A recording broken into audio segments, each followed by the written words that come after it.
Salut à tous! Un petit niveau 3 de défi sur lieu de pouvoir avec les Sith face aux Jedi, ça hype direct. Donc voilà notre team. Palp en lead, il est R4, Batstila R4, Vador R2, Dark Revan R5 et Nihilus R4. Donc là ce qui va tout faire c'est le lead de Palpatine et son unique aussi pour lui. C'est l'unique est assez intéressant pour lui aussi. Euh, Du coup, son lead, c'est on va gagner du TM à chaque fin de debuff sur l'ennemi, et à chaque debuff infligé, les Sith alliés vont récupérer 20% de vie. Donc c'est ce qui va nous faire toute la survivabilité de l'équipe. Euh, donc ben Vador a ses deux états, il a pas sa zeta lead, là on s'en fout. Batstila, elle a sa zeta. Revan les a toutes et Nihilus a son unique de Zeta. Son unique Zeta, donc.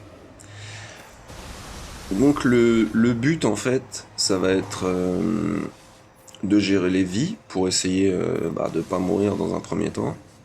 Gérer les sorts dans le sens où quand une équipe est en... Quand des adversaires sont en fin de vie, pas claquer nos gros sorts et plus les tuer avec des basiques. L'unique de Palpatine qui lui permet d'avoir plus de protection et de régène de la protec sur chaque choc, c'est intéressant aussi parce que souvent ils en profitent pour lui mettre des grosses gifles, donc ça c'est assez intéressant. Et Nihilus en fait il va être là pour nous permettre de passer les vagues compliquées, parce qu'il y a certains Jedi qui sont assez relous. Alors, sans parler de la vague 8, il y a le Anakin de la vague 4. En tier 3, j'ai même pas envie de savoir à quel point il tabasse.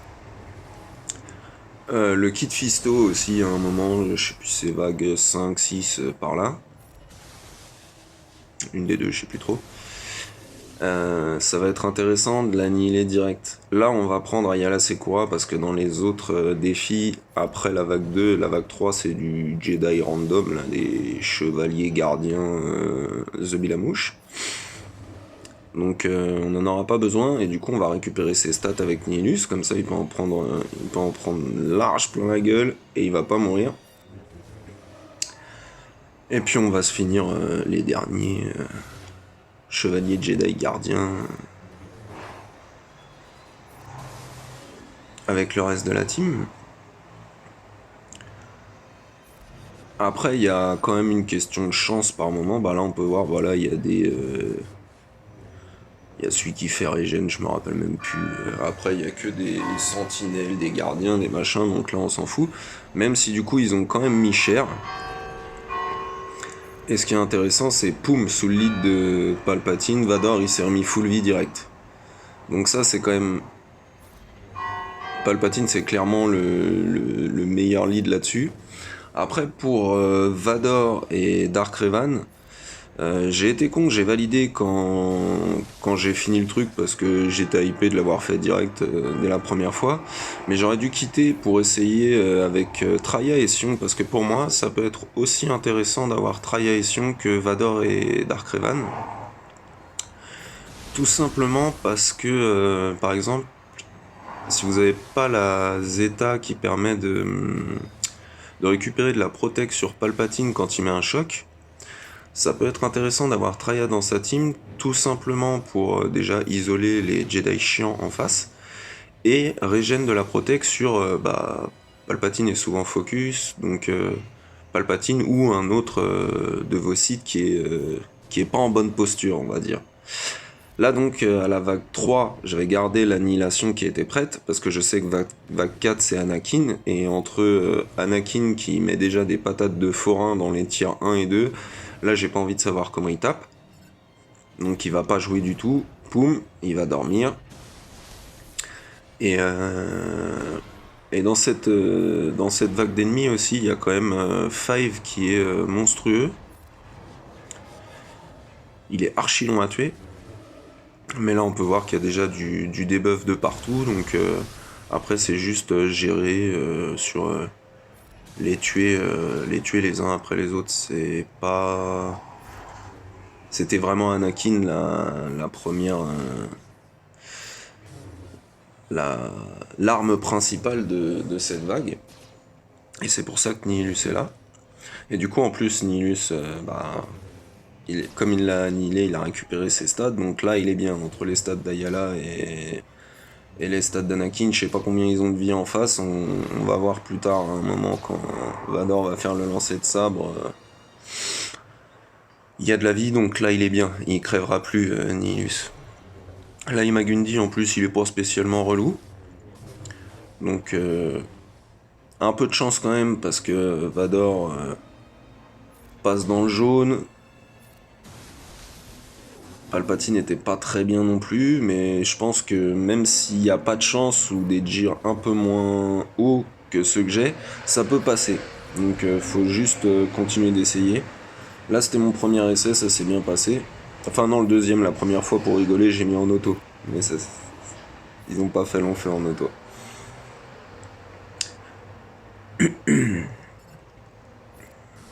Donc voilà, là il nous reste les gardiens, les sentinelles, les Jedi en mousse quoi. Là encore une fois, il n'y a personne d'intéressant à annihiler. On va garder notre annihilation, parce que c'est beaucoup plus intéressant de l'avoir pour la suite. On va finir le dernier gardien avec des basiques, c'est les dots qu'il tue, très bien. Kit Fisto il tape super fort, donc garder notre annihilation, c'était juste parfait. Boum, plus de Kit Fisto, on se retrouve avec des gardes du temple Jedi. Bon bah on sait tous à quel point il a toujours été bien gardé, le temple Jedi. Hein, ils vont pas faire long feu. Donc là on peut voir il manque juste par exemple un peu de vie à Vador. Sinon personne est full protect. Voilà, il s'est remis full vie au moins. Le dernier garde. On passe à la vague 7. La vague 7 peut être assez chiante. Ah, parce qu'avec Barris et Luminara, comme ils ont beaucoup de heal, faut essayer de les gérer le plus vite possible. Là j'ai choisi de faire l'unique de Palp qui permet de redonner du TM et du vol de vie. Parce que j'aimais pas trop la tronche de Dark Revan et de Vador, donc autant le faire maintenant, parce que vague 8 en plus, vaut mieux arriver au moins full vie.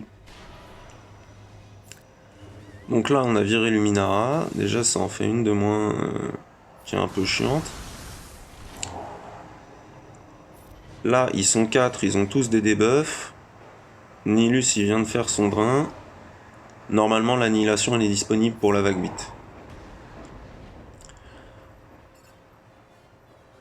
Donc là ce qu'on va faire, c'est on va virer Barris, même si on utilise le lancer de sabre, c'est pas grave. Les autres on va les finir tranquillement uniquement avec des basiques. On peut voir que là l'annihilation était disponible. Pour avoir nos sorts principaux de disponibles pour cette vague 8, donc qui peut être assez relou. Où je vais faire une petite erreur en plus, bon, ça arrive, ok. Donc là j'ai essayé d'en stun un maximum parce que j'avais pas envie qu'il me tape, sauf que du coup Kenobi il taunt. Et je me suis dit que c'était pas grave, valait mieux l'annihiler tout de suite. Même si après Yoda avait un peu pris le contrôle et tué ne serait-ce que Vador, Palpatine, Bastila, qui il veut. Là on peut voir quand même il a mangé un 211 000 je crois et il est juste dans le jaune. Avec tous les debuffs qu'il avait, il avait le petit casque bleu de massacre machin truc là. Ils ont de la vie les mecs quand même. Mais bon là voilà, ça y est, il est mort sur le drain de Nihilus. Il nous reste plus que Mace Windu, Qui-Gon Jinn et l'autre je sais même plus son nom. On va attendre qu'il soit focus. Je suis nul en Jedi parce que je m'en fous, voilà. Donc Mei c'est Ed Cost. Je sais même pas comment ça se prononce. Bref, du coup voilà, là on risque plus rien, c'est déjà fini, Yoda est mort, c'est lui vraiment qui peut faire la diff. Voilà, donc je pense vraiment que pour réussir le tier 3, ce qui est intéressant, ça reste toujours Nihilus en fait l'arme principale, parce que malgré qu'il joue une fois quand les autres jouent 10 fois, bah c'est lui qui va tuer les Jedi vraiment chiants de chaque vague. Comme je disais, Anakin, il doit être horrible en tier 3, j'ai même pas envie de savoir comment il est.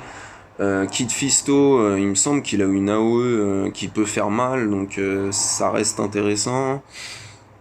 Donc après voilà, là j'ai mis les stats de, euh, de mes sites, donc bah Palpatine vu que c'était le lead, j'ai montré en premier.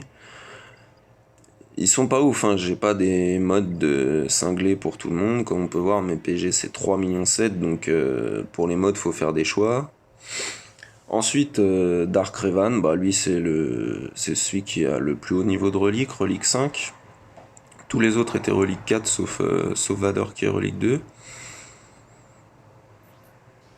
Bastila, comme je disais, elle a sa Zeta, 297 de speed, elle est...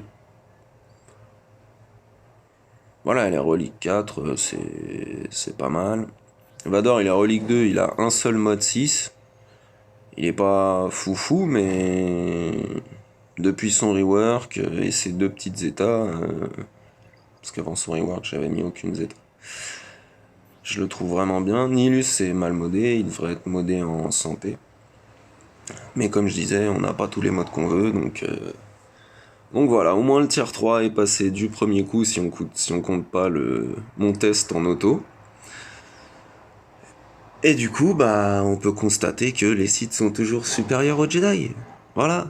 Et sur cette bonne phrase de fin, je vous souhaite un bon après-midi à tous. Je vous la souhaite bonne, des bonnes récompenses, un bon tier 3, amusez-vous bien. Salut, salut!